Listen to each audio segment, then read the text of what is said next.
Hi, I'm Tom Landon. The program you're about to watch was recorded live at the historic Grandin Theatre in Roanoke. Since we started the Echo channel, we've made every effort to record as many Hoot and Holler storytelling shows as we can. If you appreciate seeing programs like this one and the fact that we make them available online and on demand to a global audience, I hope you'll consider supporting Blue Ridge PBS by becoming a member. These programs aren't cheap to produce, and we're actively seeking underwriting to support the recording, editing, and distribution of Hoot and Holler so that we can continue to make these heartfelt and personal tales available to those who are unable to attend them live. If you'd like to learn more about sponsorship, please drop me a line by email at tlandon@blueridgepbs.org. And enjoy the show. Blue Ridge PBS and Echo present Hoot and Holler, a live storytelling event recorded at the historic Grandin Theatre in Roanoke, Virginia. Down in the town, the sky opened up, the rain was coming down, and you know, I only had one.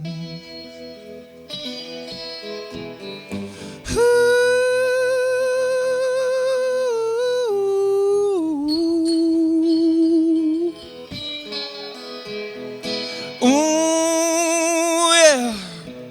I only had one. It can't rain every day, I'm told. Rain every day, how it cuts your soul in two. And you know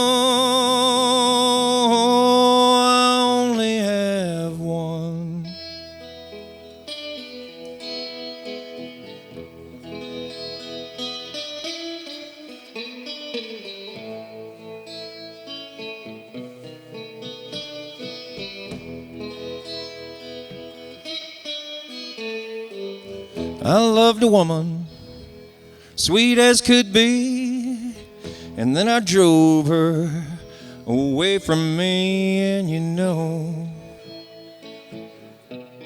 I only had one. I ask myself, how can this be? How trouble finds me so constantly, and you know, I only had one. It can rain every day, I'm told.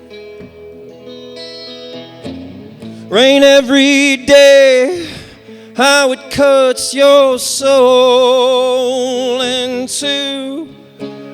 And you know, I only have one.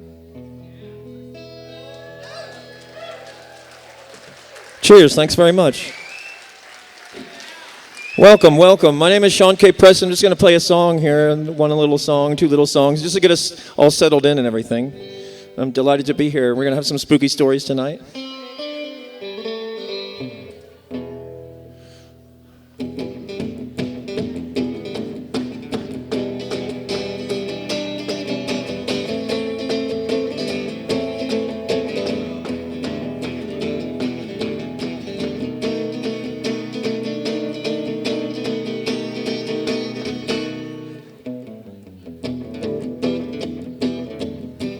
It was the first law given to man, but I broke it now, there's blood on my hands. I took a life with that old buck knife. Now I'm doing 27 in the city prison. I told her once, things didn't change. I told her twice and things stayed the same, and I came apart at those seams. I was seeing red, but I did not hear her screaming, yeah, come on, sis.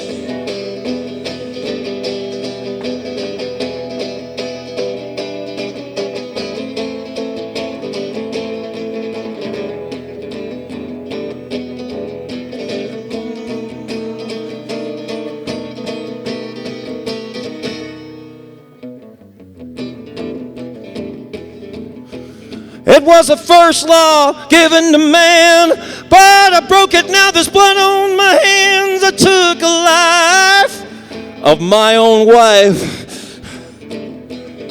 Now my greatest regret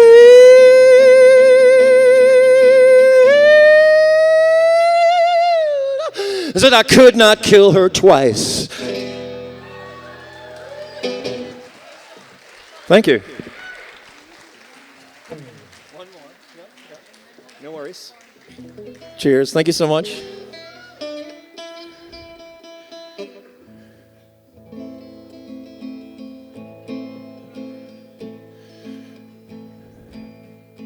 I used to live in Baltimore.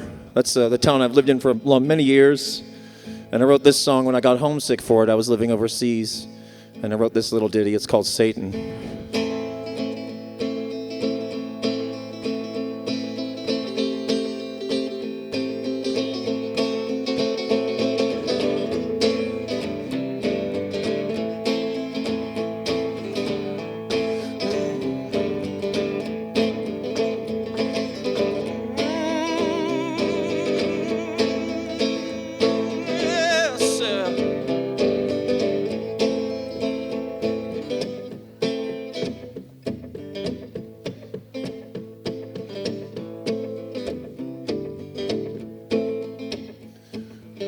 They say success hides a multitude of sin.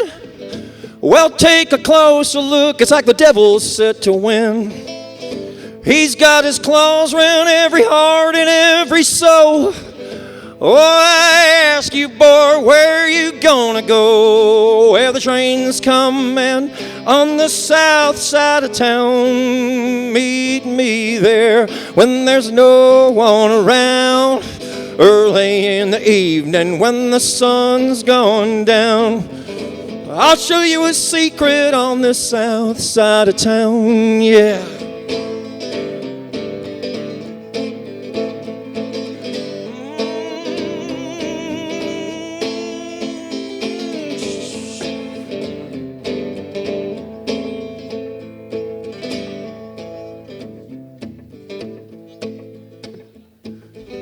He comes to me in my deepest sleep. He's telling secrets that he knows I can't keep. About the world, about these times and the end of days. Leaders of men, all their crooked evil ways. Where the ships come in on the east side of town. I'll show you a street where we'll walk down. They'll buy their pretty poison and their sin by the pound. I'll show you a street on the east side of town.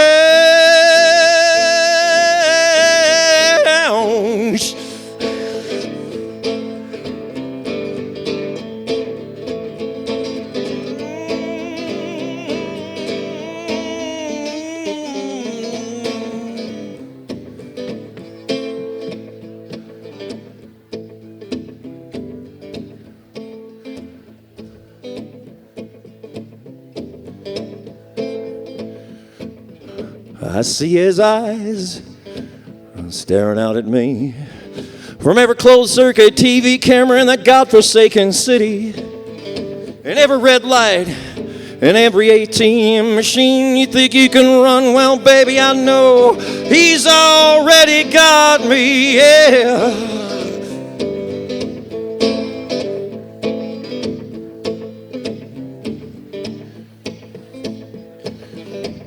There we were standing side by side. The devil turned to me and looked me right in the eye. He said, boy, don't you know my game? Where's your soul gonna rest come Judgment Day? Where the doors are locked on the north side of town. Men live like kings, but they wear no crowns. Early in the evening when the sun's gone down, I'll show you a secret on the south side of town.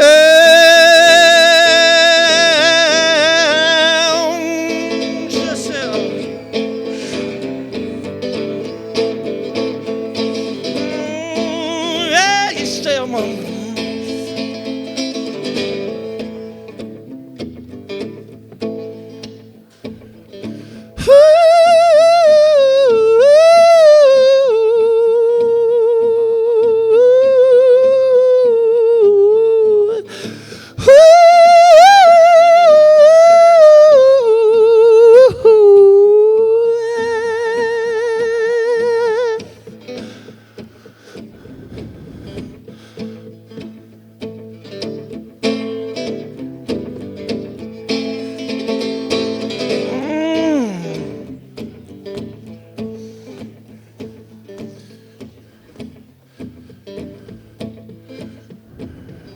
And I see his eyes staring out at me from every closed-circuit TV camera in that godforsaken city, and every red light, and every ATM machine. You think you can run? Well, baby, I know he's already got me. Yes. And I swear by the blood that runs through my veins, to be a reckoning one day, and this all be washed away.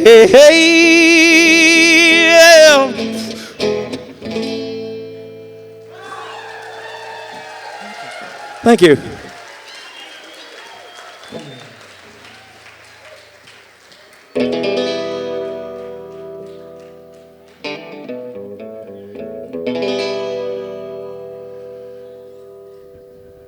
One more song here and then the show will begin.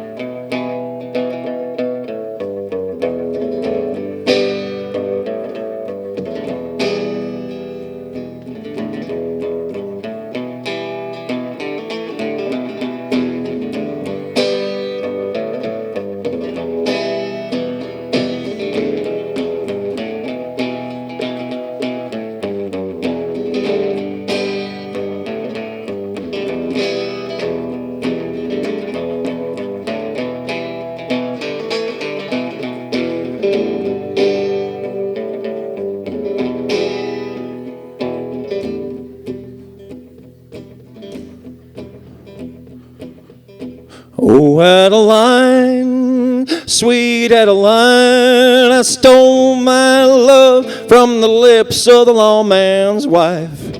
Oh, Adeline, sweet Adeline, and now the price we paid couldn't have been no higher.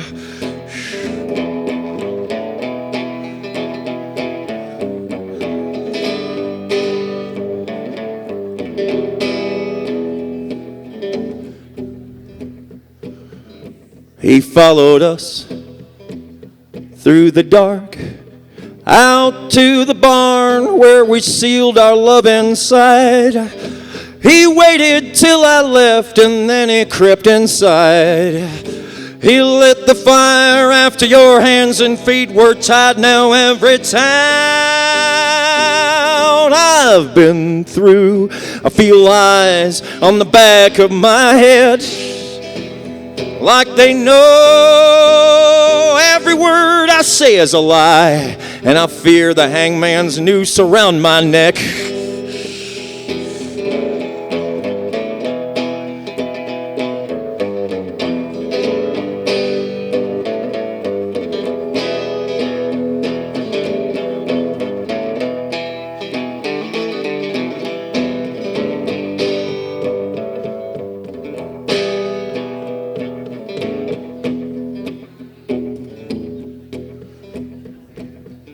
I ran through the night, I could see the orange glow of the flames rising higher. When I arrived, your man was waiting for me there, with a pistol by his side and a burning hatred there behind his eyes. Oh, Adeline, sweet Adeline, I could hear your screams as the barn burned trapped inside. Every town I've been through, I feel eyes on the back of my head, like they know every word I I say is a lie, and I fear the hangman's noose is closing in.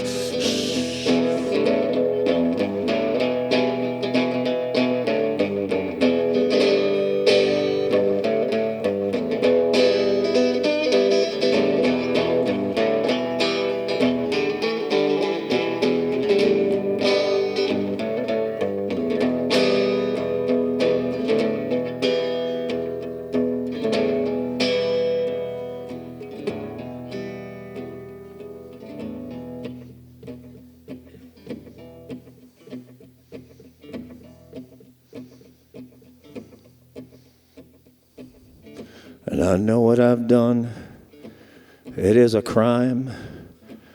I did covet the lawman's wife, and now it's your face I see when I close my eyes. Adeline, I had to choose. On that night, I could stay and fight, or I could run and hide.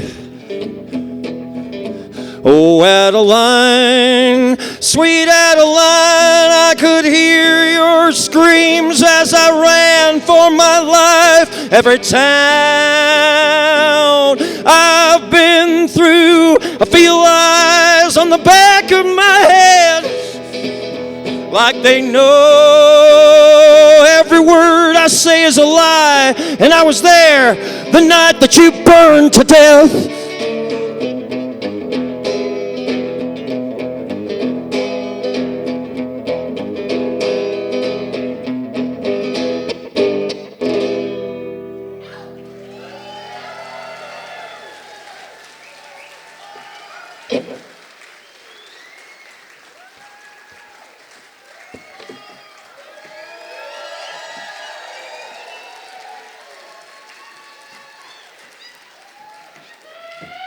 Sean K. Preston, y'all. We are so thrilled to have him part of this night. I have all the chills and the tears. Thank you, Sean. So happy he's here. Oh my gosh. Okay. Welcome, everybody. My name is Lee Hunsaker, and thank you. I am the certifiable lady that does this not often enough because I love it. And thank you all for coming. This is such a beautiful night already. I feel the energy. If you've been here before, y'all know I talk about the vibes and the love. And why not tonight especially, because it's a little witchy up in here. So come on. Yeah. So just sort of, first of all, of course, thank you to the Grandin for having us. This is the perfect room for all of our shows, but in particular for a supernatural show. So thank you always for treating us so beautifully and well and welcoming us. There's nowhere else I'd rather be. And so thanks. Also, thank you to this amazing sold-out audience. This show sold out faster than any of our others, which is incredible. And what a testimony to the power of community and story. And I know also y'all came here to be a little bit freaked out. I know. And you will, I promise. But also, you guys just continue to show up because you love stories. So thank you. I want to thank... I love you. I want to thank also Blue Ridge PBS Echo is here recording. They do this so generously for us. And we love them, and they can always use support. They do this out of the kindness of their hearts. So whoever can't be at this show, or if you want to relive it, which you will want to, you'll be able to watch it again in a few weeks when they post it to their YouTube channel. So thank you all for being here. Okay. We have 7 stories tonight. And we are going to ride the waves, y'all. We are going to we're going to laugh. We're definitely going to be freaked out and get chills. We're going to be in awe and wonder as to what's out there in the world. And you might even shed a tear.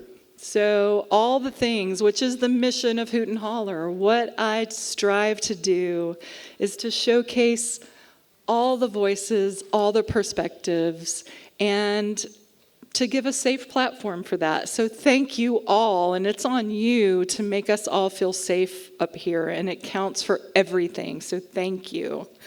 It means so much to feel your love up here, and we do feel it. It is a brave and mildly crazy thing to stand up here in front of 350 strangers and share your truth. And so, but we feel you all accepting us and loving us, and it matters so much. So thank you for that. So tonight, I'm just going to say, as I always say, if you've been to the shows before, lean on in and give all these storytellers all the love.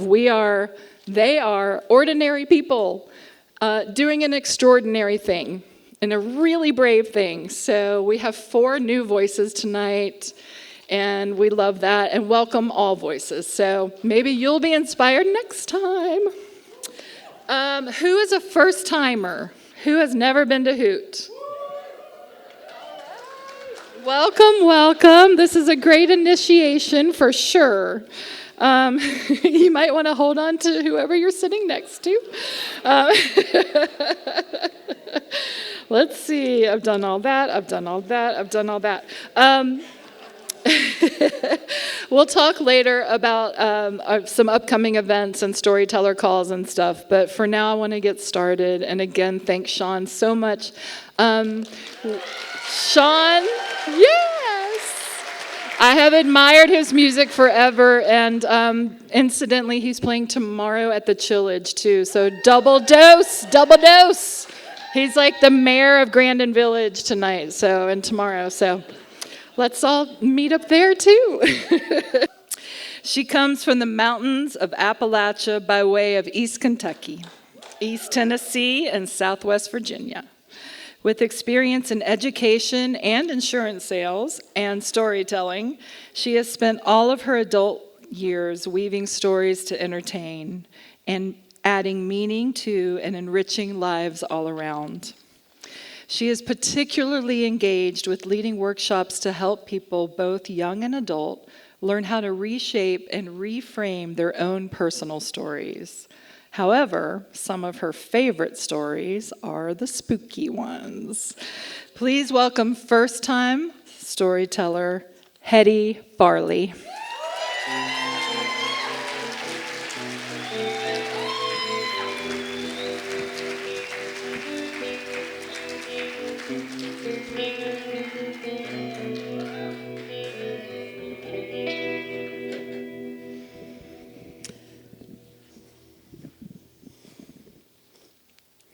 My daddy's ghost lived with us.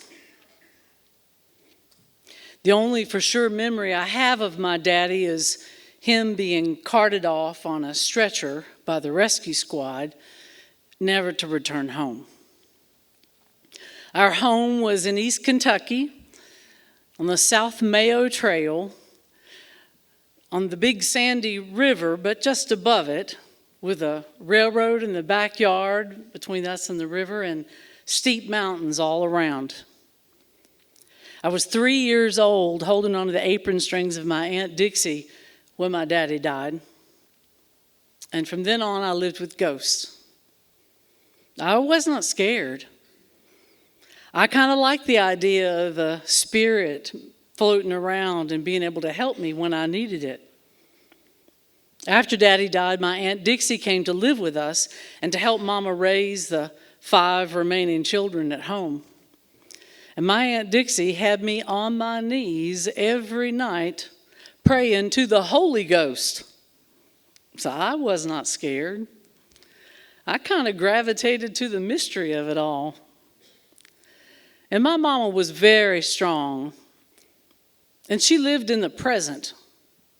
But that did not keep her from remembering Daddy. And we, as a family, would visit and decorate his grave regularly. It being in a cemetery across the big road up on a hill just right across from our house.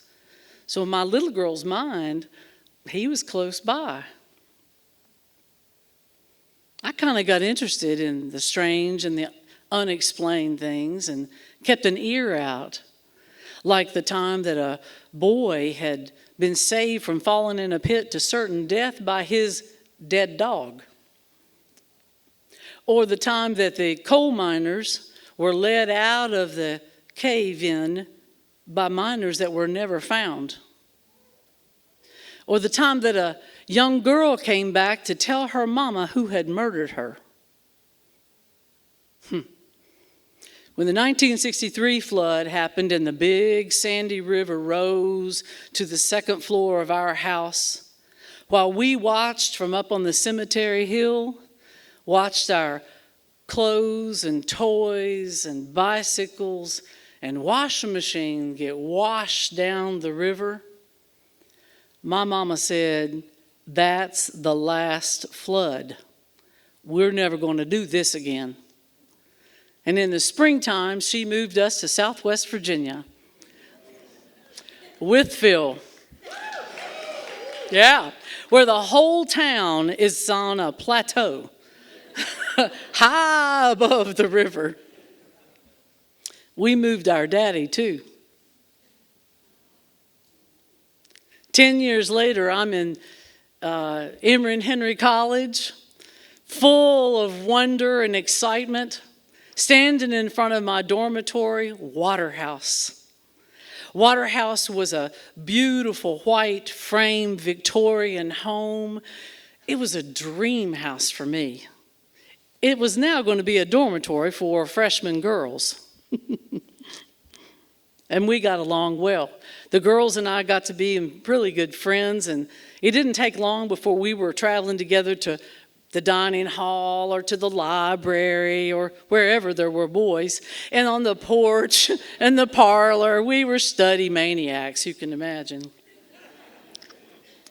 Well, it was early October, and my roommate was missing home a whole lot more than I was, and she went home for the weekend. So I was alone, and that was just fine, because I was going to clean our room. It was a mess.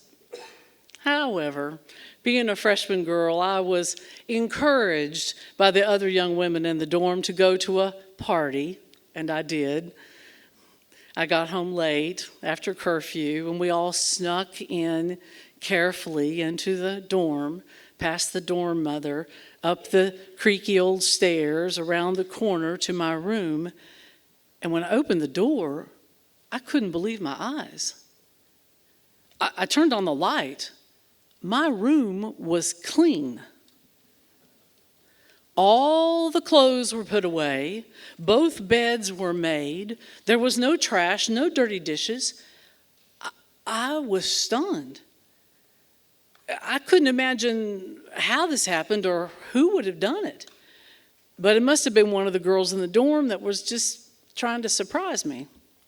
I didn't think a whole lot of it. Well, the next morning I asked around, but nobody knew anything. And that next night, Saturday night, I'm still alone in my room and I'm sleeping, but I'm awakened by soft crying, soft kind of muffled crying. And I wondered who in the world is hurting so. Must be somebody missing home or boyfriend problems. But the next morning, I sort of checked everybody's eyeballs out, and there weren't any swollen eyes. So I just sort of had to shrug it off and respect their privacy. My mama taught me that. But I was still concerned, although I didn't tell anybody. And that's when the strange things started to happen to me. If I had done the clothes and they were in the dryer and I went to bed and I'd wake the next morning, my clothes would be folded and stacked waiting for me. If I was studying late night in the parlor and had my books and papers all messed up. In the morning, they'd be all neat and stacked, and sometimes even in my backpack if it was available. And you know, those late night, I studied a lot. In those late night study sessions, I would make mac and cheese, and I didn't clean the pot, but the next morning I'd find that pot clean and put away. This continued to go on. And after a while, it got kind of creepy. I was a little spooked, and I didn't know what to do. We didn't really talk about it, but every time I asked about it, they thought I was kind of crazy. I decided I needed to just laugh along with the joke. Somebody was getting a good joke out of this. I didn't tell anybody about the crying I heard when my roommate was away late at night in the early morning hours. And I never told anybody about the night of May 15th. It was a Saturday night near the end of the school year, and I was studying for exams, all-nighters. And it was about 3:30 in the morning, and I had just laid my head on my hands and kind of fallen asleep, and I was awakened by the crying. That same crying I had heard all year, and I was determined now I was going to find out where that sorrow was coming from. So I went out into the hallway. There was a full moon, and we had great big tall windows, so the moonlight filled the hallway. There was no need for lights. And as soon as I got into the hallway, the crying was louder, and there was singing. I couldn't quite make it out, but I went to the door next to me, and there were 3 girls in there, and they were all asleep. I came back into the hallway, and the crying was there and louder, but there wasn't anyone there. I went to each door, each room, and all girls were accounted for. I decided I needed to go downstairs. So I went down the stairwell into the foyer, and the crying was so loud and the singing, but there was no one there. And I looked into the parlor, no one. So maybe on the front porch? So I opened the door, went out onto the empty porch, down the few stairs, onto the sidewalk, and that moon filled the sky with light. It almost looked like morning. And I stood there in awe, but it was silent outside. And I stood there for a minute and thought of all the strange happenings and strange appearances that I had heard of, and it all just kind of washed over me. And I quieted my mind and led by my heart, I went back inside the dorm and closed the door behind me. And there, by the full moonlight, up the stairwell, on that first landing there I saw a young, dark woman, but all dressed in white, a white flowing gown. And she was cradling a baby. And she was singing. Oh, wondrous love is this, oh my soul. She kept singing. I was struck. I couldn't speak, and she kept singing and swaying. But before I could even say, "Can I help you? What can I do for you?" all of a sudden, down. And then it was silence. A chill passed through me. I stood there for a minute in awe and tried to recollect what had just happened. For I was alone. As the weeks and months and years went by, I never really knew how to share this with anybody. I later did learn that there were other residents that had those strange kindnesses, their room cleaned or their pot cleaned up from the kitchen. And there had been some people, others, that had reported crying, unidentified crying.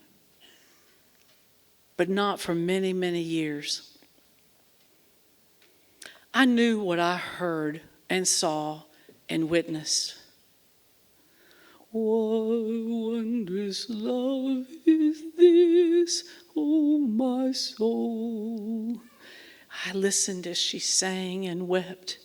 What wondrous love is this, oh my soul? And maybe she passed out from exhaustion. Ooh, ooh. Or maybe she slipped or fell. Ooh. Or maybe she was pushed. But a young woman and her baby fell to there beyond, there at the base of those stairs. Oh, my soul. Thank you.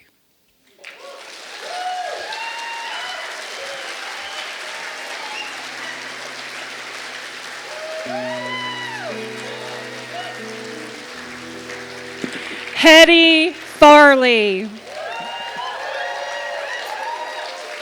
We've been hoping to get Hetty to Hoot and Holler for a while, so welcome to the family. Wowza. How are y'all? Isn't this awesome?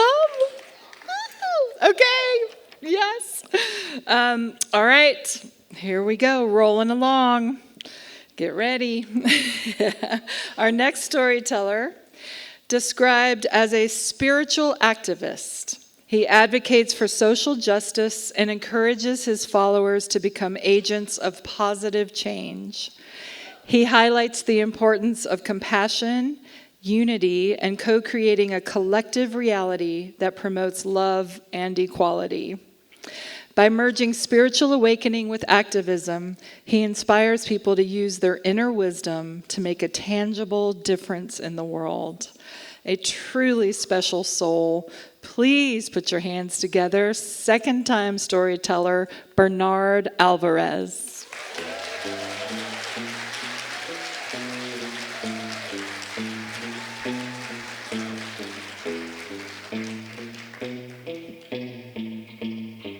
I'm a lefty. I have to change everything.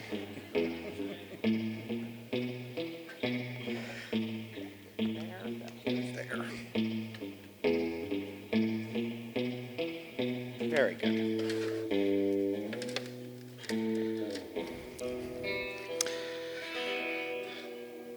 Thank you. Wonderful. Woo! Thank you. Growing up in Miami, I was immersed in a whirlwind of cultures, colors, and energies. The warm tropical air carried the scent of ocean salt and Café Cubano, and the rhythms of life were rich and vibrant. But beyond the sights and sounds, there was something more, something unseen. It was as if the air itself pulsed with mystery and magic. I was adopted into a dynamic Cuban family, and our home was alive with the spiritual traditions of Santeria. For those unfamiliar, Santeria, which means the way of the saints, is a religion that blends traditional African spirituality and blends it with Catholicism. Now, in my home, Santeria wasn't just a practice. And Santeria was developed in the Caribbean, especially in Cuba, where enslaved Africans forced to convert to Christianity secretly kept their native traditions alive by associating the deities called orishas with Catholic saints. The orishas are powerful spiritual beings, each representing different aspects of life, nature, and the human experience. For example, Oshun is the spirit of love and fertility. Shango governs thunder and justice. Through ritual, through prayers, through offerings, and the use of sacred tools like drums, incense, and candles, practitioners of Santeria seek to connect with these divine beings, asking for their guidance and their protection. I remember the first time I saw my tia light a candle, whispering prayers to the Orishas. I didn't fully understand what she was doing back then, but I was captivated by the unseen forces that were like weaving through our lives. I realized the world wasn't just what we see with our eyes. The supernatural is natural to us. It was all around us, waiting for us to tap in. But Santeria isn't the only spiritual path that called to me. My connection to my birth family and their Native American roots pulled at my heart too. The Miccosukee and the Seminole people of Florida, where their deep reverence for the land, the animals, and the spirits of nature stirred something within me. I felt their presence in the wind, in the rustling trees, and in the stillness of the Everglades at night. There was a wisdom there. There was a connection to the earth that grounded me in ways I yet could not articulate. And then there were the Celts. Their stories of druids and ancient magic seemed to echo in my dreams. I would sneak books on Celtic mythology, feeling as though I had lived those tales in another lifetime. They spoke of a world where spirits walked the land, where magic wasn't something out of reach, but a part of everyday life. Little did I know that my birth mother was Irish. And perhaps that connection ran deeper than I realized. These spiritual influences swirled around me growing up, pulling me deeper into the mysteries of the unseen. But it wasn't until I embarked on my first shamanic vision quest that I truly stepped into my path as a healer. I was 23 when I decided to go on that journey, accompanied by my partner at the time. Under the guidance of a shamanic teacher, we took on a ritual designed to strip away the distractions of daily life and reconnect us with the womb of the earth. We sealed the house with white sheets, draping them over windows and furniture and even the walls. The reason for this? To recreate the sensation of being in the womb of Mother Earth. The white sheets symbolize purity and rebirth, creating a sacred space where we could confront our deepest selves without interference from the outside world. For 3 days, I fasted and meditated, seeking answers and direction. I felt myself slipping into profound states of consciousness and introspection. On the final night, we took the sacred medicine and waited. As I lay on the sofa alone, I felt a shift. A presence surrounded me, and suddenly it felt as though I was leaving my body. The air grew heavy, and I saw myself floating away from the house, the city, and the earth itself. I was drifting into the depths of the universe, surrounded by nothing but darkness and stars. But this was not a peaceful experience at first. Instead, I felt a profound sense of fear, a fear that I was losing control, like I was on the brink of death. It was as if I was facing the destruction of my ego, wrestling with my very identity. I later understood that this was to be the dark night of my soul. It's an intense process, almost like a spiritual death, as you confront the shadows of who you thought you were. At that moment, I believed that I might actually die.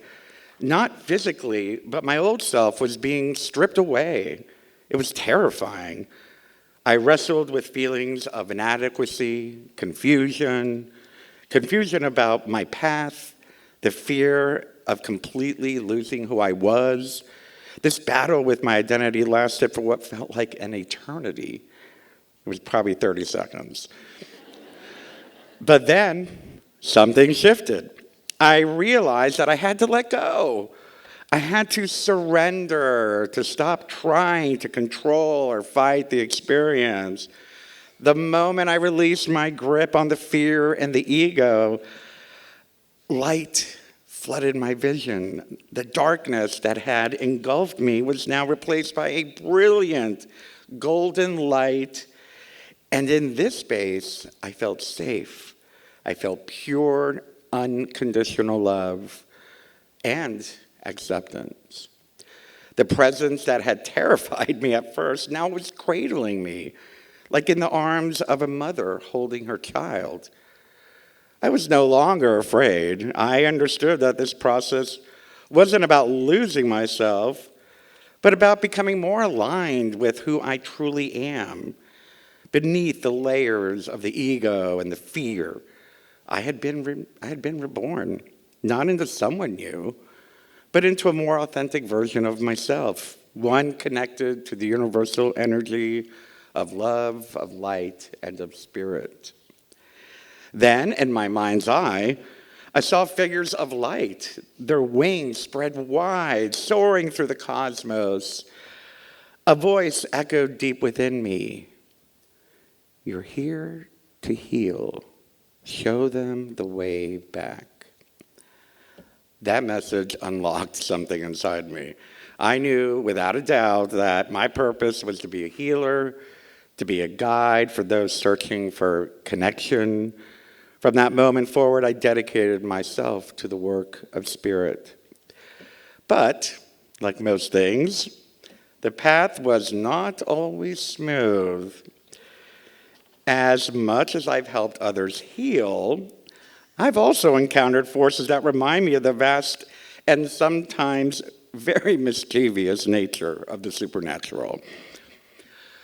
A few months ago, I was called to cleanse a home in Washington, D.C.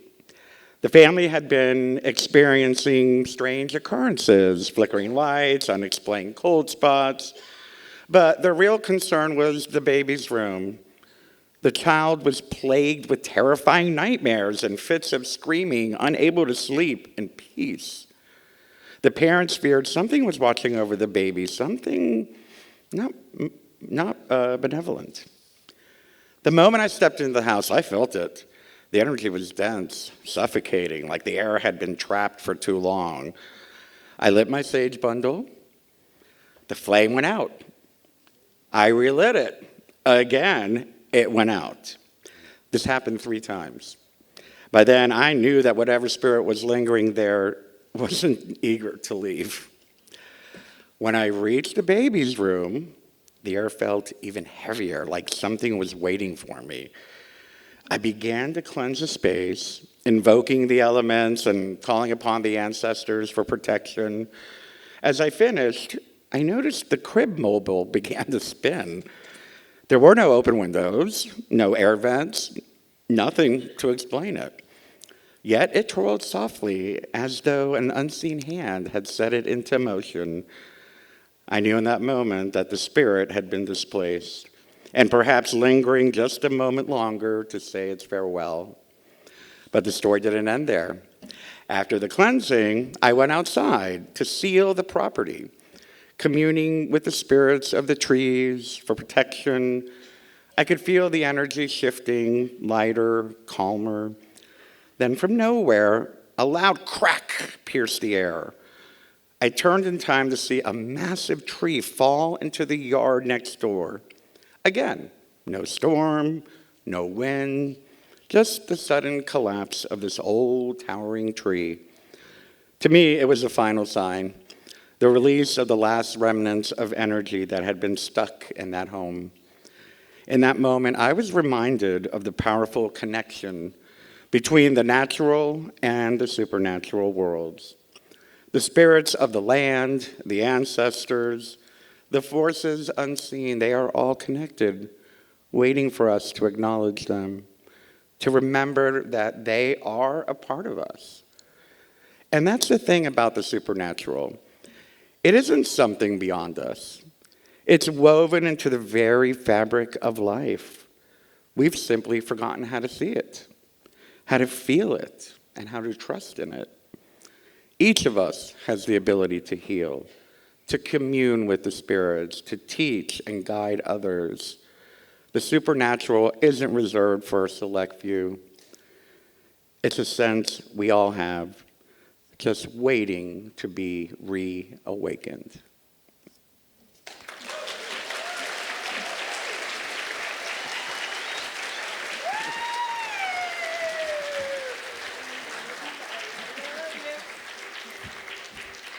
Bernard Alvarez. Weren't you guys like on that couch and in that room and swirling around with the, I was.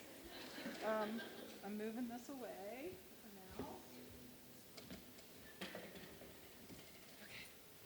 All right, we have one more story and then we're going to take an intermission, which is a perfect time to hug each other, love each other, buy more beer. Sean's going to be out in the lobby selling his awesome merch.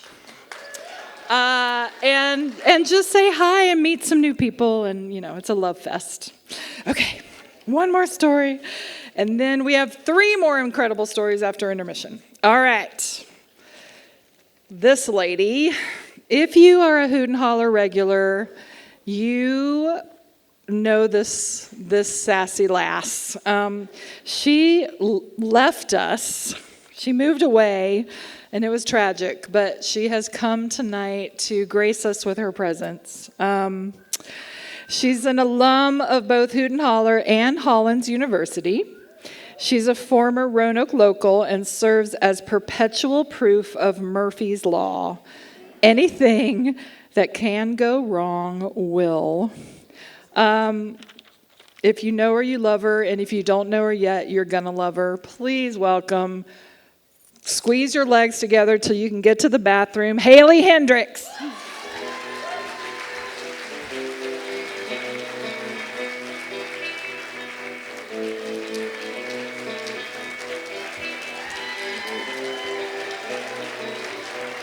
you. Hi, everybody. When I was 10 years old, I moved into the same neighborhood as a boy named Ryan. And he was so cool, doing tricks on his bike and showing off his very extensive pocket knife collection. And I'm not impressed with pocket knives as a general rule, but I did see an opportunity.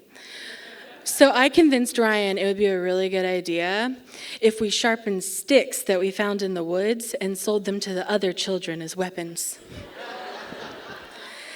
And Ryan's mom, Carol, didn't know anything about our side hustle, but she kept us very well stocked on snacks.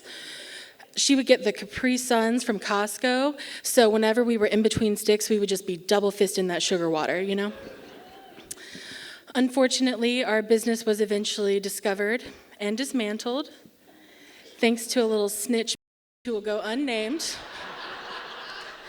Tabitha Adams. But regardless, Ryan and I stayed close for a couple of years until being teenagers and in different social circles drove us apart and we lost touch. I hadn't thought about Ryan in a long time. But then 5 years ago, when I was moving back to North Carolina, my brother sent me an article. It was about Ryan. He'd gone to buy a PlayStation from somebody that he found on Facebook Marketplace, and they shot him dead for the money in his wallet. And all I could think about was this little kid that taught me how to do tricks on my bike and who cried when we got busted for selling shanks. And I knew that I had to go and pay my respects. I was instantly nervous because I am terrible around grief. I'm always worried I'm going to say the wrong thing and make everything worse. And Ryan's funeral was scheduled for 2 p.m. on a Thursday, which is crazy. Did you know that funerals could be scheduled on weekdays? Okay, I didn't know that. And because of that, nobody was available to come with me. But I was an adult. And I resolved myself to go alone. I took off work, and I checked and I rechecked the location of the church to make sure I was in the right place. And the whole drive over, I kept practicing exactly what I was going to say to Ryan's mom. I was not going to go off script. I was going to stay there. So I was shaking a little bit when I got out of the car, and I walked into this huge church, and I saw a man in a suit, and I followed him. I knew wherever he was going, that's where I needed to be, and I just focused on putting one foot in front of the other. And we walk into this gigantic room, and there are these beautiful stained glass windows that have Jesus smiling down on us. And Ryan's family is in the very front so that we can offer our condolences. And when I see Carol, oh God, she looks so different. Her gorgeous brown hair has gone gray, and mostly she just looks older. And I think this is what grief does, you know? It's the terrible toll that it takes on us, both inside and out. When I finally reach her, I say the speech that I've been practicing. Hi, I don't know if you remember me. My name is Haley Hendricks. I am so sorry for your loss. I used to play with your son all the time when we were kids. And she studies me for a second. She says, I'm sorry. I'm having trouble placing you, but wow, you look so young. I said, thank you so much. I recently started wearing sunscreen every day.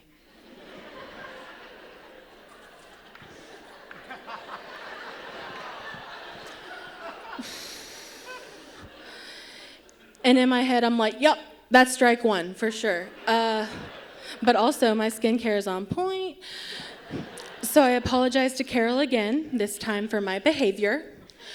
And I start moving towards the pews. But as I'm walking, I really start thinking, I'm a bit hurt that she doesn't remember me.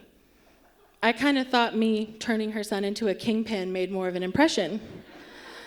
So I decide I'm going to sit in the second row and really just cement my presence. And there's more than enough room. There's only 5 or 6 other people there. So finally, Ryan's family takes their seat, and Carol's right in front of me. And the preacher ascends the stage, and he walks to this giant portrait that's covered, and he unveils it to show a photo of a man I have never seen before in my friggin' life. His black hair is streaked with gray. He's got wrinkles around his eyes. I mean, he's 50 if he's a day. And I'm like, wow, this is really embarrassing for the church. I thought I was gonna say the wrong thing. They put out the wrong picture.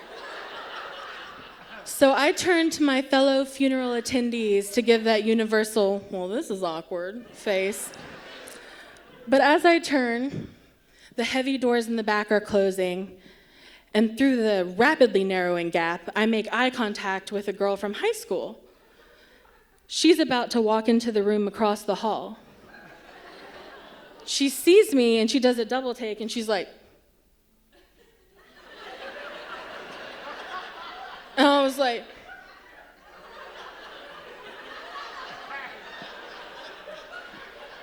and that is the moment I learned that churches can have 2 funerals taking place at the same time. And the doors close with a really loud thud. And I'm trying to think, how am I going to stealthily get out of here? And the preacher starts talking about Jason Miller and how we are all here to honor him. My suspicions that I'm in the wrong place begin to grow. And my thoughts are so loud at this point that I almost miss the preacher saying, instead of a big long sermon, the family would like everyone gathered here today to share their favorite memory of Jason. Oh, you gotta be kidding me. You gotta be kidding me. I'm gonna throw up. Whew. Oh my gosh, nowhere in my anxiety-ridden brain did this scenario ever, I so did not rehearse this in the car. But I'm like, it's okay, it's fine. I'll wait for the first person to share, and then I'll sneak out. But if you recall, my dumb had to sit in the second row to prove a point. So the preacher comes off the stage, and he is zeroed in on my face. in a way that left no room for doubt where that mic was going to land. And my face must show my absolute horror, because his steps falter a little bit the closer he gets to me, because I'm not blinking. I'm just wide-eyed and staring at him like he is my sleep paralysis demon come to life. But when he gets to me, he puts the mic in my hand. He's like, please stand and share. And I wanted to say, sir, I can't feel my legs. Even if I were at the right funeral, I would be freaking out. This is just anarchy. My heart is pounding so hard, I think I'm gonna pass out. My ass is sweating like a lot.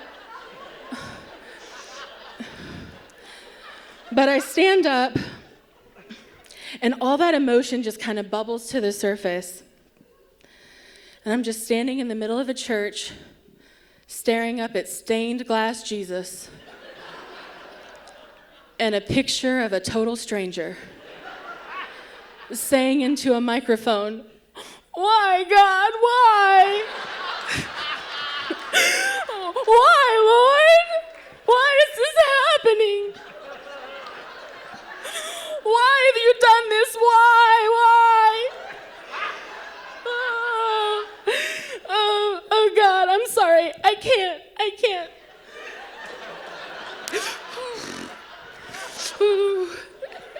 And once I hit snot bubble stage, I hand the mic back to the preacher and I sit down, and I am crying so hard that Jason's mom turns and starts comforting me. And the rest of his funeral is a little bit of a blur, but I do catch tidbits here and there. The man that I'd followed in the suit shares a great memory of how Jason and he had celebrated when the Vietnam War ended before they could be drafted. And I've never been great at math, but something's telling me that all the sunscreen in the world would not keep Jason Miller's childhood friend looking 25 years old. So when that service ends, I am hauling ass to be the first one out of there. And the doors open, and I stumble into this crowd of funeral goers who are leaving Ryan's funeral. And directly across from me is Carol. And I immediately recognize her because while she looks terribly sad, of course, she still looks like herself, which, yeah, that makes a lot more sense. And she looks up at me and she goes, Haley? Haley! And I am so ashamed, but my first thought is, that is more like it. And she looks at me and my tear-stained face and the room that I just exited, and she watches as Jason's mom passes by and gives my arm one final squeeze. And sweet Carol goes, wow, you're having a really, really rough week. And I say to a mother who just lost her son, oh my God, Carol, you have no idea. That was 5 years ago. And nearly every night when I close my eyes, I relive Jason Miller's funeral. And though I may have never seen a ghost, please trust me when I say I know what it's like to be haunted. Thank you.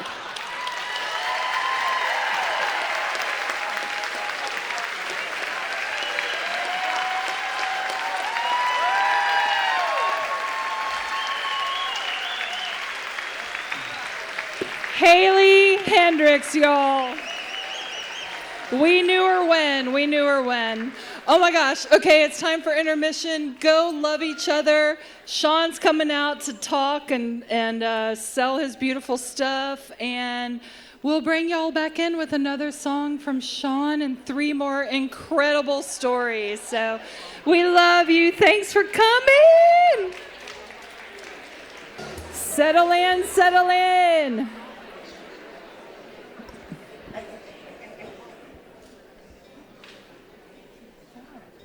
Please welcome back to the stage the most fabulous Sean K. Preston.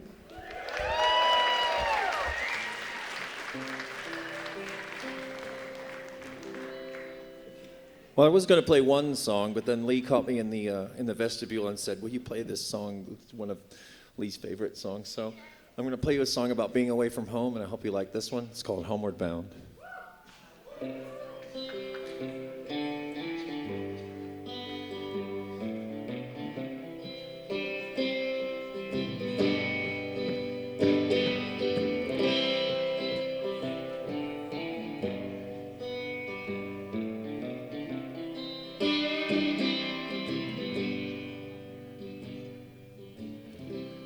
Here's a truth from a man who's been leaving all of his life.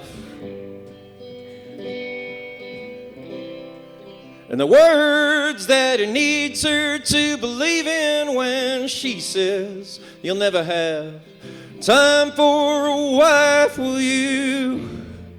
Well, I've been to places you could only ever dream, and I can still see the faces of everyone I've met on the road, and I see the bright lights out on the highway leading me on. But you never believe I wanna come home.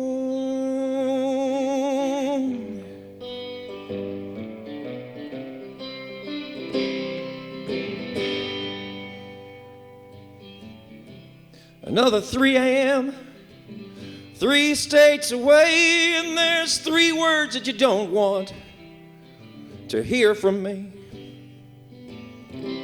Another 3 a.m., 3 states away, and you're alone in our bed, baby, where I'm supposed to be.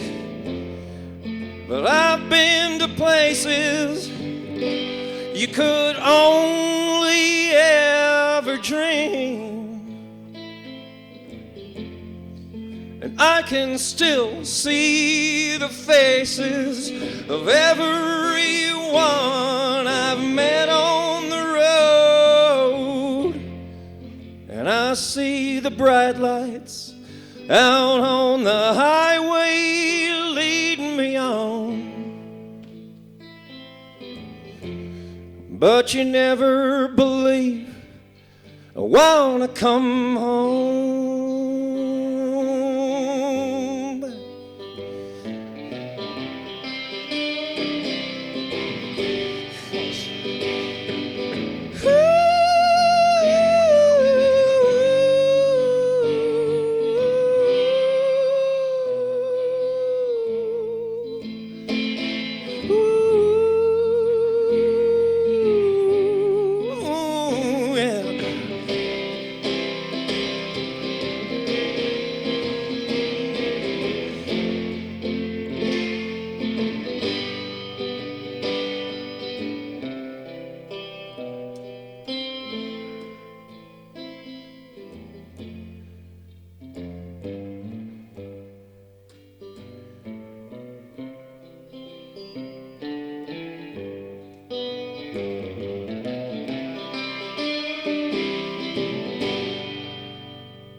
Another 3 a.m., and it's 6 o'clock for you, and you're cursing my name in this broken down old life. Another 3 a.m., and it's 6 o'clock for you. I gave the best parts of myself away night after night, but I've been to places you could only ever dream, and I can still see the faces of everyone I've met on the road, and I see the bright lights out on the highway leading me on. But you never believe I wanna come home.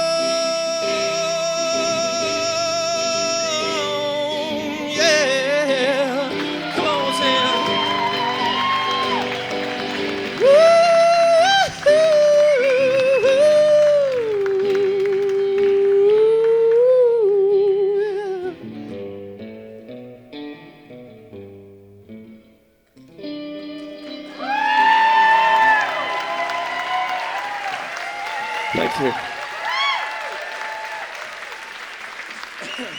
Thank you so much. Now, if you don't mind, I'm going to play a song that I usually do with a band, and I don't know how it's going to work out myself, but it's a spooky night, and we're going to do spooky things, and I have a spooky story for you. This is a song called The Widower.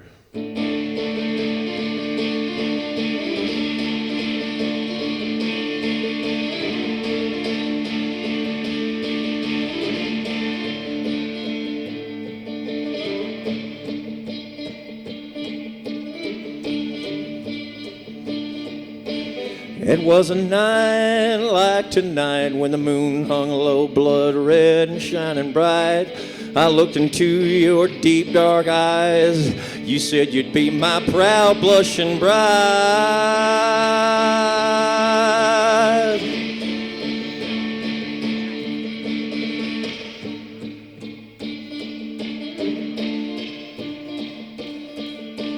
I took you round to my brother and his wife, the only kinfolk that I had left in this world alive.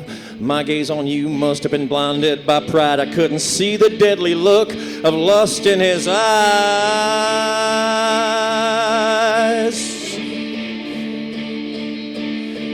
So meet me underneath that moon. You said you'd wed me in the month of June. Yeah, meet me underneath that moon, and I'll finally take my place by your side.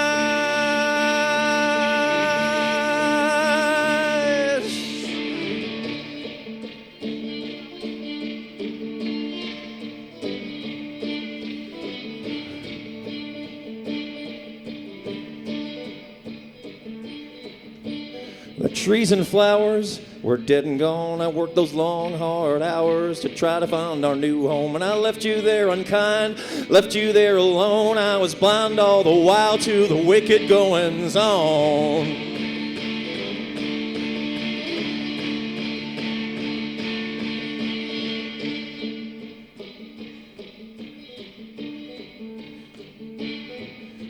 Spring returned and the flowers bloomed. My brother promised the bride to the groom, yeah. And that secret would be washed out soon when the river ran red like the shining full moon.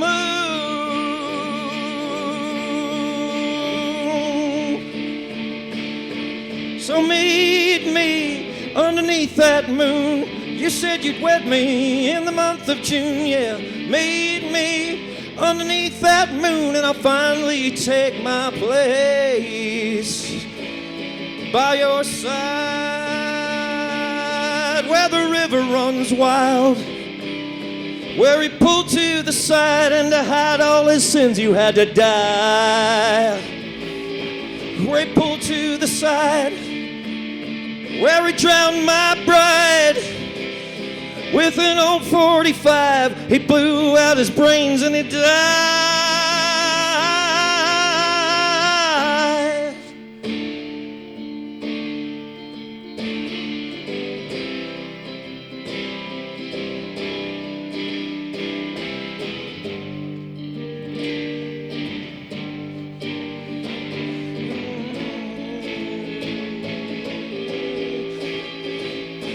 I came here tonight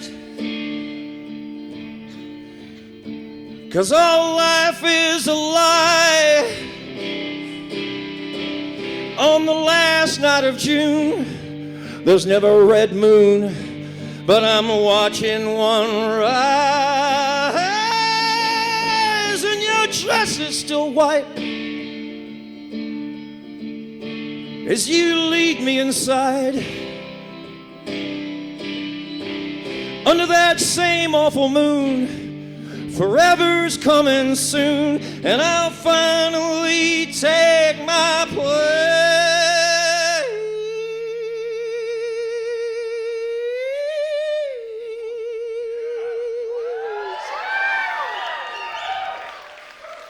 by your side.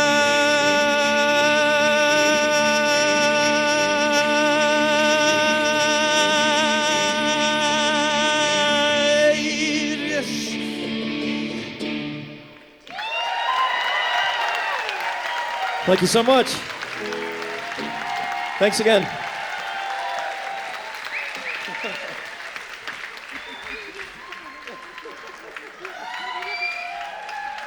Sean K. Preston! Oh my gosh. Right? I was like, you gotta come play this room where everyone's gonna fall in love, and we may never get to see you in a room this small again. So we knew him when, y'all. I also have decided I'm gonna be his agent. Just it's fine. You can find us. We'll post our tour dates soon. So, okay. All right. 3 more beautiful stories coming. Our next storyteller is an actress, public speaker, and founder of First Person Perspective Consulting, where she uses the art of storytelling to advocate at the national level for women's rights and social change. She's a 3rd-time Hoot and Holler storyteller, and she's thrilled to be back on the Hoot and Holler stage. We love having her. Hands together, Kaisha Preston.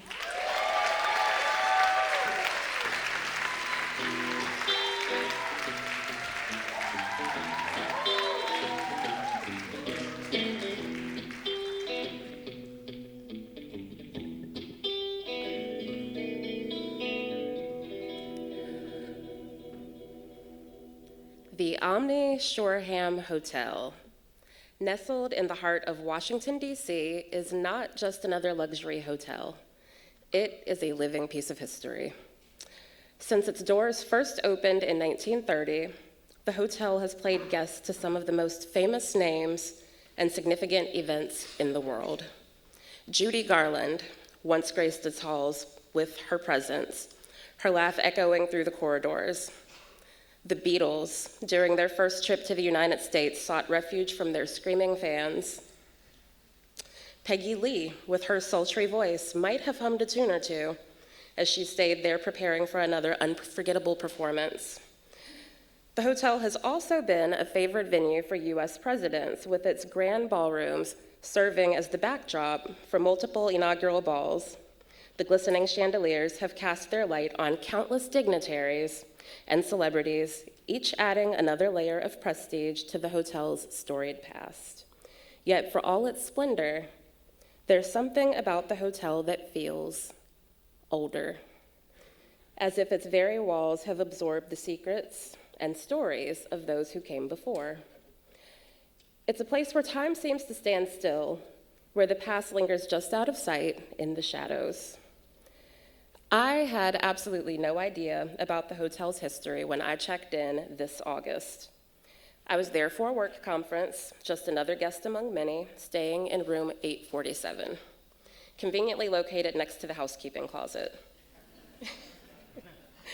The week was filled with long days of meetings, networking, and the usual corporate hustle, but at night, something strange began to happen. It started around 4 a.m. on the first night.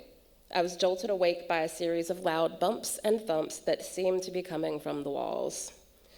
My first thought was that housekeeping must be getting an early start, perhaps moving carts or restocking supplies, but the noise was persistent, almost rhythmic, and far too loud to just be routine work. Then there was the sound of a child, faint but unmistakable, giggling in the hallway. I dismissed it, assuming that there was a family staying nearby with a toddler who was struggling to sleep, although I never saw anyone with a child during my stay on the 8th floor. As the days passed, my experience at the hotel became more and more bizarre. Each night, I would go downstairs to meet colleagues for drinks or attend late-night events, and each time when I returned to what I thought was my room, I found myself standing outside of room 870, my key card in hand, trying to open a door that wasn't mine. It was as if something was guiding me there, pulling me toward that room. Each time, I'd shake my head, blame it on ADHD, assume I just wasn't paying enough attention, and I would laugh it off and make my way back to room 847. But deep down, I felt almost as if room 870 was summoning me. It was only on my final day, as I was heading back downstairs to check out, that the strange occurrences I'd been experiencing began to make more sense, and also no sense at all. I stepped into the elevator on the 8th floor to make my way back to the lobby and check out when the door opened on the 6th floor. I was joined by another hotel guest who was on his way down. He was tall, with a weathered face and eyes that seemed to have seen more than their fair share of strange things. He looked at me and asked, "Did you see any ghosts?" I was taken aback, not sure if he was joking or if he knew something that I didn't. "What, is the elevator haunted?" I asked, half laughing. He avoided the question and just smirked. Then he responded in a flat tone, "They say there are ghosts on the 8th floor." I exited into the lobby and only later realized that the man who had joined me in the elevator on the 6th floor had, for whatever reason, stayed behind. Now curious about what I had just learned, I whipped out my phone and Googled the hotel. That's when I stumbled onto the Omni Shoreham's haunted history, particularly the chilling tale of room 870. The story of room 870 dates back to the early days of the hotel when it wasn't just a room, but an entire apartment. One of the hotel's original owners, Henry Doherty, lived in this apartment with his wife, daughter, and their housekeeper, Juliet Brown. The suite was meant to be a sanctuary, a place of comfort amidst the bustling city, but that comfort was short-lived. The story goes, one night around 4 a.m., the same time I began hearing strange noises, the housekeeper was found dead in the apartment under mysterious circumstances. Some say she was discovered by family lying motionless on the floor, her eyes wide open in terror. It wasn't long after that, Doherty's young daughter also passed away in that very apartment, though the details surrounding her death are vague and shrouded in mystery. Some accounts suggest that she succumbed to a sudden illness, while others whisper of something far more sinister, as if the room itself had claimed her life. In 1973, after 4 decades of residence, the remaining family moved out, and the suite remained empty and closed off from the rest of the hotel for the next few years. However, despite the room remaining vacant, hotel staff continued to receive complaints of cold drafts and loud noises coming from room 870 for the next few decades. In 1997, the former apartment was converted into a presidential hotel suite, but even then, tragedy seemed to linger. During those renovations, a worker allegedly fell from the 8th floor balcony to his death, further cementing the room's reputation as cursed. Since then, the strange occurrences in room 870 have continued to be reported: lights flickering on and off, inexplicable cold spots, the persistent feeling of being watched.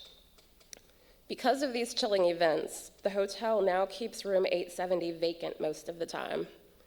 It's only booked when the hotel is completely full and there's no other option, or when a particularly brave soul makes a special request to stay there.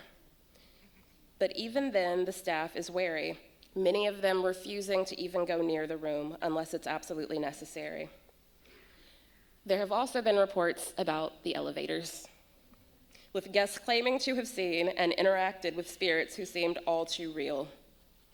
Some have reported encounters with figures that seem to vanish as soon as the elevator doors open, leaving only a lingering chill behind. Others report having heard whispered conversations from invisible sources. As I read about this, I couldn't help but think about the strange man who had joined me on the elevator on the 6th floor, casually asking if I'd seen any ghosts during my stay. Why hadn't he left the elevator? How did he know I had been on the 8th floor? Why didn't he respond when I asked him if the elevators were haunted? Did he know something that I didn't?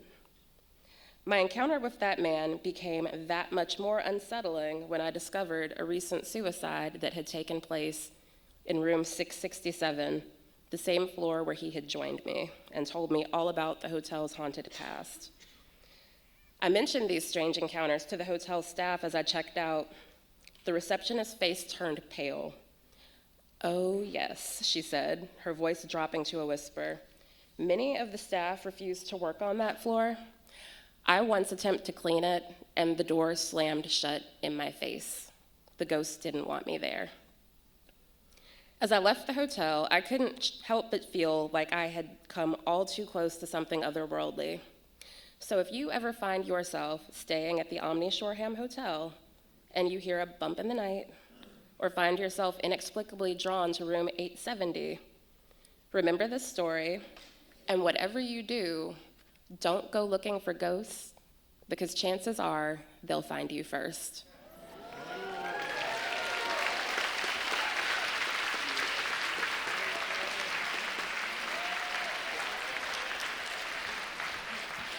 Kaisha Preston, y'all. I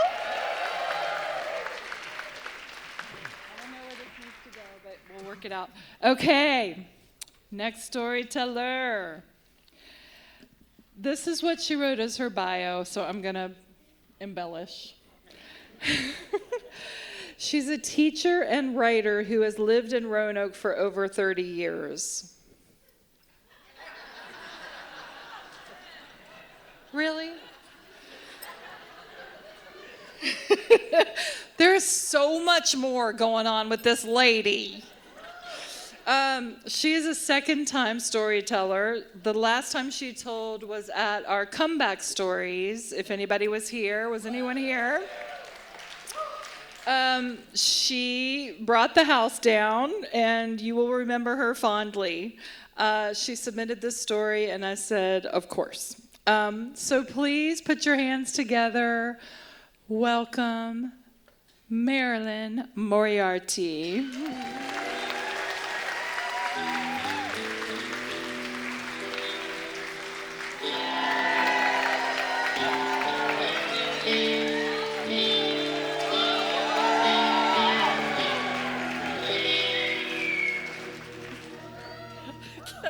Sorry about that.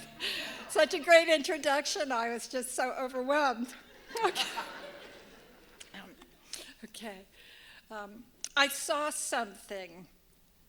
If you have a friend or a relative or a loved one who told you, "I saw something," you must not say, "I believe that you believe you saw something."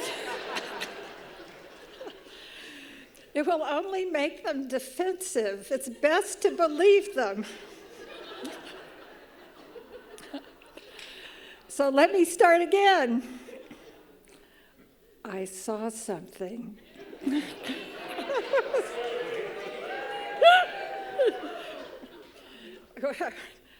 It was 20 years ago. I was in my bedroom folding clothes on a weekend morning. My black cat was sleeping on my bed. I had the TV on. A weird blob of color appeared in the corner of the walls. Water leak, I thought. No, it wasn't that. I checked my glasses, right? Progressive lenses. No, it wasn't wrong with my glasses. I looked again. A round white ball, the size of a grapefruit, not entirely transparent, hovered in the room. It made no sound. It was an orb. But not like this. Okay. Another one appeared. It looked like an amoeba oozing out from the same high corner. And then another one came. They made no sound. They had no smell. They had no feature. Soon, they started to move in a wide circle above my head near the ceiling in the same direction all together, like a school of fish. They moved as if they might have been trapped in a whirlpool. At first, I thought there was something wrong with me, with my vision or my brain or my understanding. But when the cat jumped off the bed and hightailed it out of the room, I knew he saw them too. The human mind seeks meaning. How do you know who or what something is? You try asking, "Who are you? What do you want?"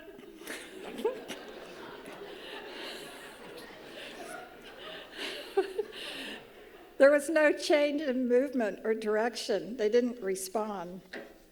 Some people think orbs are angels or friendly spirits. I tried to get a vibe for the energy, but it felt nothing. As their number increased, they seemed to grow smaller, as if they needed to fit into the room. The circle moved over my head, and I didn't like it.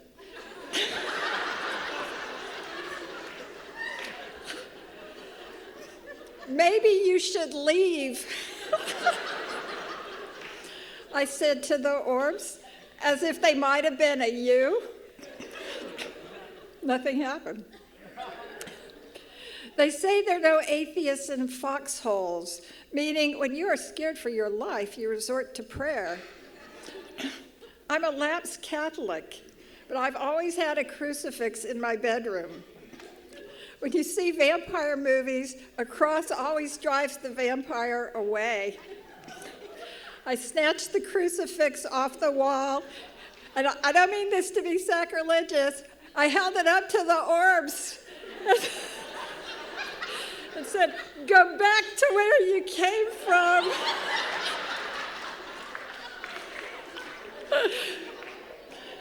Didn't work. I did it again. Go back to where you came from. Since they were not angels or even Christians, I started to swat the air with the cross.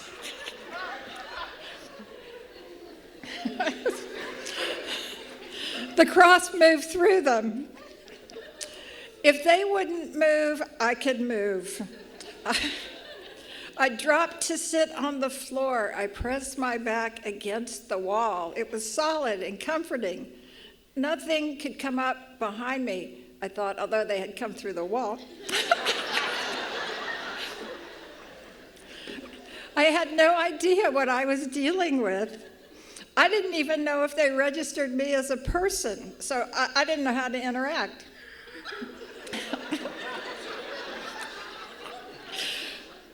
My landline lay on the phone next to me. My friend Ethel is a very strong woman. I thought she could talk to the orbs.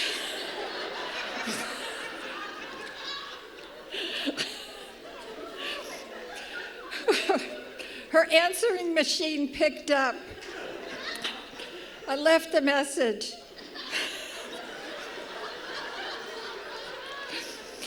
Ethel, are you there? Can you pick up? Can you please pick up? Call me back if you get this message in the next 10 minutes. Still sitting on the floor, I looked up at the TV screen. Bloody meat carcasses were moving on a conveyor belt. It must have been a show about meat packing.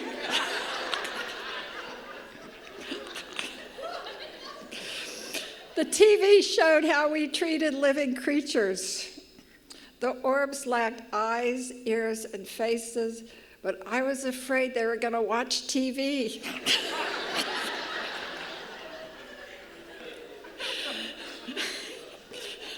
The message on screen was, "This is how people treat living things." I did not want the orbs to get any ideas.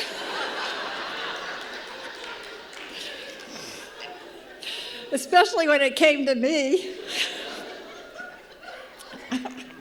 So I hopped up, ran to the TV, turned it off, and ran outside. My black cat was outside sitting in the grass, facing the open door. I sat next to him in the grass. Sebastian Younger, in My Time of Dying, said, "What we understand about reality is like what a dog understands about watching television." That was my cat and me sitting in the grass, studying the open door as if something might come out, watching like a dog in front of the television. When you see ghost encounters on TV, they usually last a second or two. Someone screams from a cold touch. A pitchy squeak on a spirit machine sounds like a voice that says, "Leave now." These encounters last a short time, but there must have been a good 20 or more of these orbs. They were in my room at least a good 20 minutes while I was there. After a while, I went back in the house, but I didn't go back in my room for an hour. The orbs were gone when I returned. Everything was just as I had left it. Clothes left folded on the bed. Ethel, call me back.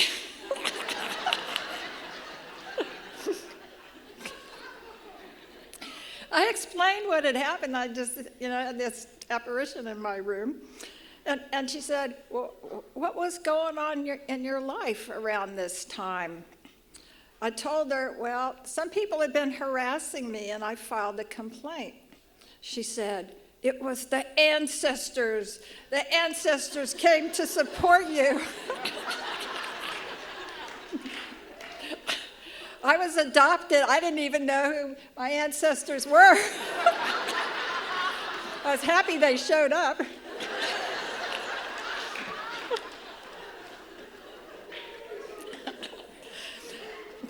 Months later, at my annual eye exam,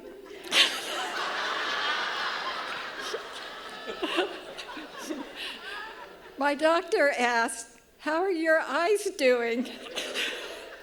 He had to ask. "I have been seeing things," I said. He said, "That's normal for your age." They are called floaters.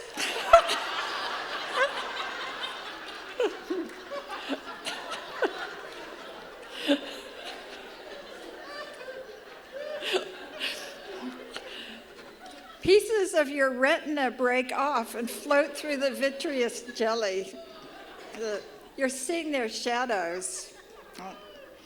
In other words, as you age, your eyeballs shrivel up.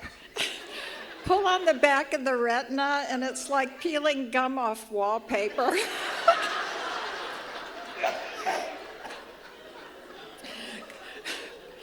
Clumpy eye jelly inside the eye. No, I knew the difference between inside and outside the eye. So from this time forward, I tried to understand what they were, and I would ask, anyone who might have a clue what they think it might be. A friend of mine who was intuitive and a mystic said, "Maybe your room was a portal for animal souls. They were passing through. The souls of dogs and cats coming into my bedroom." This was as reasonable as anything else. But my cat had run away. Years later, I talked to one of my exes about this. He suggested I had an early form of a brain tumor that was making me see things. I said, "Jim, it was over 20 years ago." Then he suggested it might be ball lightning. All right. There really is such a thing. Google tells me it descends from clouds or materializes indoors or outdoors or enters a room through a closed or open window, through thin non-metallic walls or through the chimney. If you run away, you will create a decrease in pressure and it will seem to follow you. People who have seen it warn not to touch it because it's electrical. My crucifix was made of wood, which does not conduct electricity. I always thought it was important to learn something, and while I wasn't sure what I encountered, I learned something about the people around me who are willing to share in asking the questions. It takes plasma physics to explain what causes ball lightning, but my ex had some other ideas. It could have been caused by the electricity from your microwave or your dryer.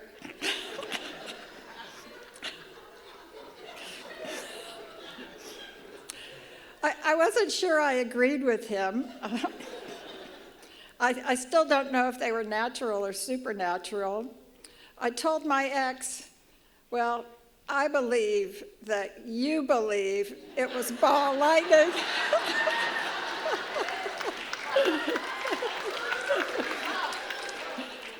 He said, "That's why I'm your ex." Thank you.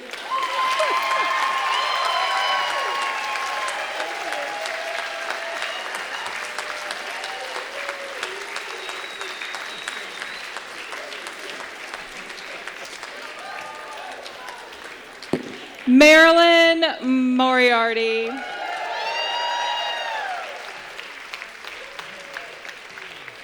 I mean, do you guys listen to The Moth? Are we not like one gajillion times better than The Moth? Like infinity times. Oh my gosh. Love, love, love. Okay, we have one more storyteller, but just real quick, a couple of announcements. Next Saturday in Bristol, we're doing a free show called River Wide Mountain High at the Country Music Museum, which is one of my favorite places. And this is going to be stories all about place and like a Valentine to our mountains and our rivers. And we're going to touch on the hurricane, and we're going to talk about hollers and religion and Sunday supper and back porches and back roads. And so if you happen to find yourself in Bristol, we would love to have you. Tickets are free. And so you just have to pre-register. So Abingdon, Bristol is a perfect place to be right now in this fall, glorious fall. So come join us if you want. We have some incredible stories coming for that, and some music, some more music. Other than that, I myself am traveling to the Kauai Writers Conference, which is like, I still have to continue to pinch myself. I've been invited to co-produce a live storytelling event there. They've never had a live storytelling event there. I'm breathing through that. And so that's going to be on November 15th in Hawaii. I've never been to Hawaii. And so I can't believe it. So I'll be spreading the gospel of Hoot and Holler in Virginia and inviting people to come see us. And of course, we'll have lots of new and fun, exciting events coming up in the new year. And storyteller calls. So keep an eye on our Facebook and our Instagram for that, because we love and welcome new voices. And as you now know, these tickets sell fast. So jump on them. Anyway, okay, we have one more incredibly beautiful story. And then I'll come back and wax poetic again and thank you all again. So what a magical night. Thank you for being here. Also, I meant to say earlier, I did this silently, but I meant to say it out loud. We have called in and welcomed all the ancestors, all the ghosts, all the spirits, all the beautiful energies that protect us and hold us, and they're all here in this room, and I imagine you can feel it because I do. Okay, so thank you all for being here. We love you, including Helen. Okay, final story. She's been happily married to her beloved for 48 years. She's raised 4 magnificent children and has worked as a secretary, fitness instructor, and paralegal. Her first love is the stage, and she has been performing whenever possible her whole life.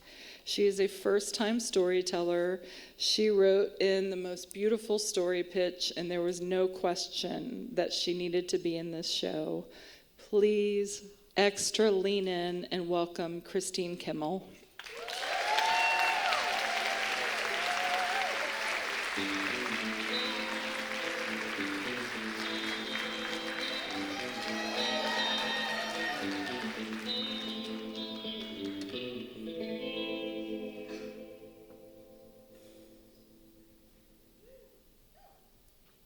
I grew up in the Christian faith. I learned in Catholic school. I absorbed a lot of it from my family. I believed.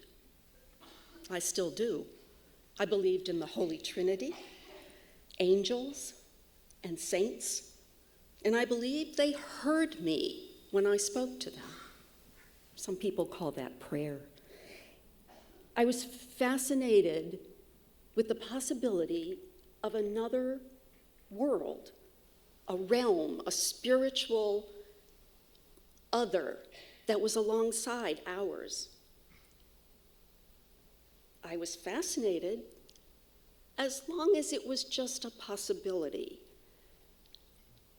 I never dreamed it could be a reality, that someone or something could actually come through and intrude,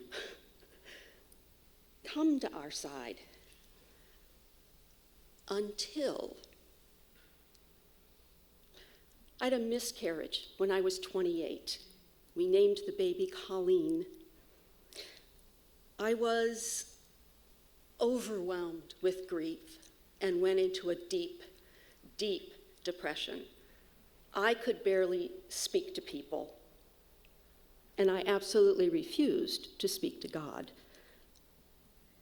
My husband, Al, literally drove me to therapy, but it didn't seem to be working really well. So one evening, he sat me down. He was then an Episcopal priest, and he was quite familiar with healing prayer. So he sat me, and he took both my hands in his, and he said, "Close your eyes and let me pray for you." And I did that.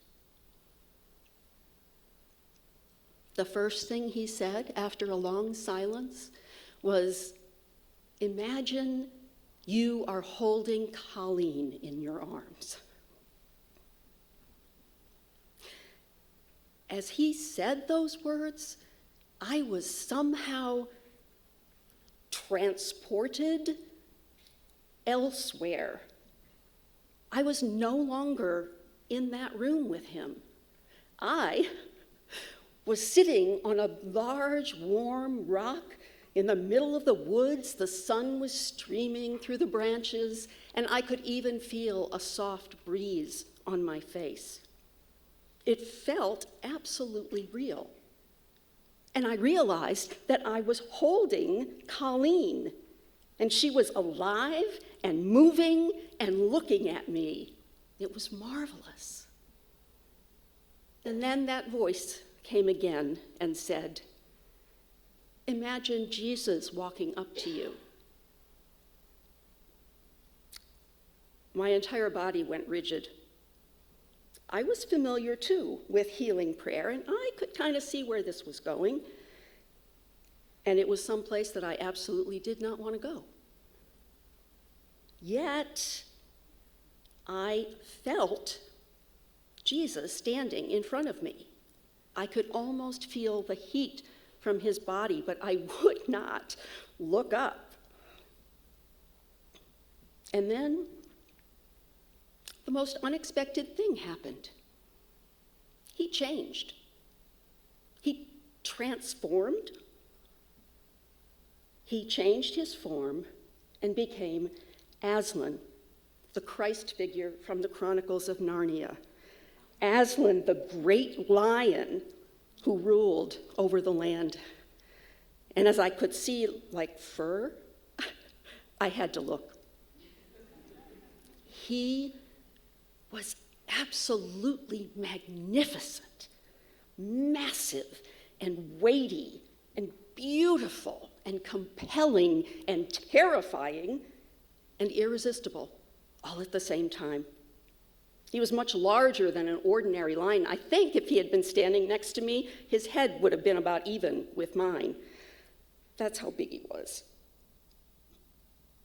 He lay in front of me, his paws outstretched, and looked me in the eye. His eyes were mesmerizing. They were deep and grave and full of what looked like wisdom. I was captivated.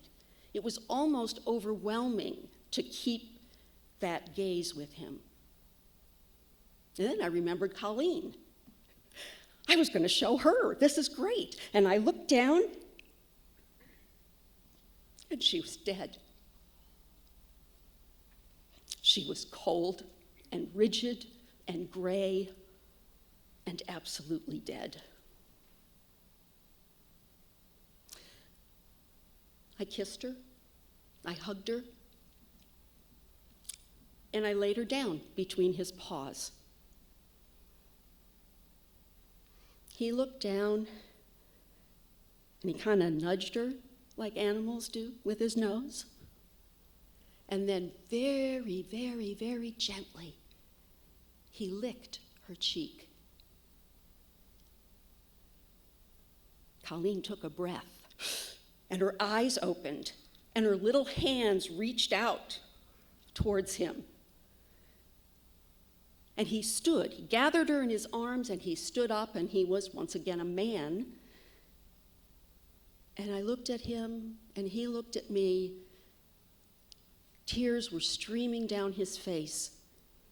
And somehow I knew that he was feeling my pain as much as his own. He turned and walked away, and the last little glimpse I had was of Colleen's hand, kind of in his hair over his right shoulder. I told this whole experience to a friend of mine. 10 days later, that friend called me and said, "I have a message for you." Her sister had called her. Her sister had had a very vivid dream, exactly the same dream, 5 nights in a row. She was going crazy. She was like, I have no idea what this is about. It just makes no sense. And she thought maybe if she told somebody, it wouldn't come back. Well, here's the dream. A woman is relaxing in a lounge chair. She's on a lovely lawn. The sun is shining. There's a low stone wall that kind of keeps the property, alone? I don't know. She notices a baby on a blanket on the ground. She senses movement. You know how you see something out of the corner of your eye? Well, she looks, and there's a lion standing on the other side of the wall, staring at that baby. And she's terrified. She is so terrified that this lion is going to come in and, I don't know, hurt the baby, kill the baby, eat the baby. But like in some dreams, she can't speak and she can't move. All she can do is watch. The lion approaches the child, and he puts his head down, and he nudges the baby. And the baby kind of giggles, and his little arms come up and grab his mane, and they start playing, and they're wrestling around, and as they're doing this, the baby grows and changes into a lion cub. And eventually, they hop the wall together and are gone. You can believe that it was a coincidence that my friend's sister had this weird dream. You can believe I imagined everything. You can believe I made the whole thing up. You can believe whatever you want. I believe all of it was real. I believe all of it going elsewhere. Aslan, Jesus, the dream. I believe all of it was true. I believe God sent me the gift of that vision and sent that dream to a woman I've never met, all to assure me that my Colleen was alive and well and loved beyond that wall. Thank you.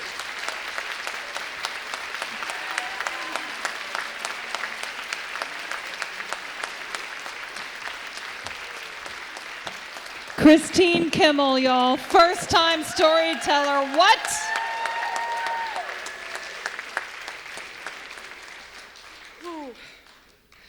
Okay, we've come to the end of our night. As I always say, I wish we could just have a giant pajama party and keep going. This has been so special. This has encapsulated everything that I believe about story, which is open minds and open hearts. I don't know how you walked into the room tonight, but I like to believe that maybe you're changed a little bit, and that maybe your heart is expanded a little bit, and maybe you'll start to talk to each other about experiences that you've had in this realm, because it's real, I think, and obviously. Anyway, I'm a huge believer in magic, and I talk about it a lot, and Hoot and Holler for me is the definition of magic, and you all showing up makes it real for me every time. So I just thank you for sticking around. I think, again, the Grandin and PBS Echo and my friend Corey, who's recording, and Hayes, who's taking pictures, and my family and friends who lift me up when I am in like nervous lunacy about a show. And every time we get here, I know it's the exact right thing in the right place every time. And you all being here, we feel the love. So thank you. Please keep showing up. I want to thank this one, Sean K. Preston. He's going to be back out in the lobby for some more merch. Don't forget tomorrow's Chillage. You play 5 to 7? Yeah. Right out here. Like, again, the mayor of Grandin Village has arrived, and we want him to keep coming back to our town. So let's love that and welcome that.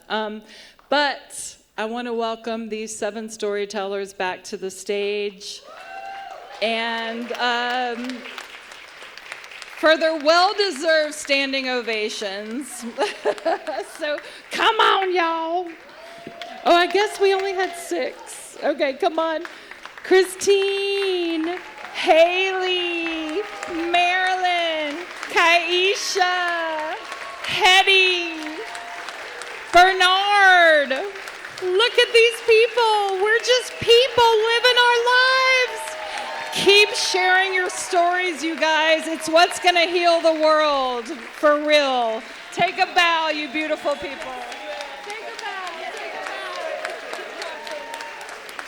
a bow. Also, Community Inn is open next door, just saying. We love y'all. Thank you.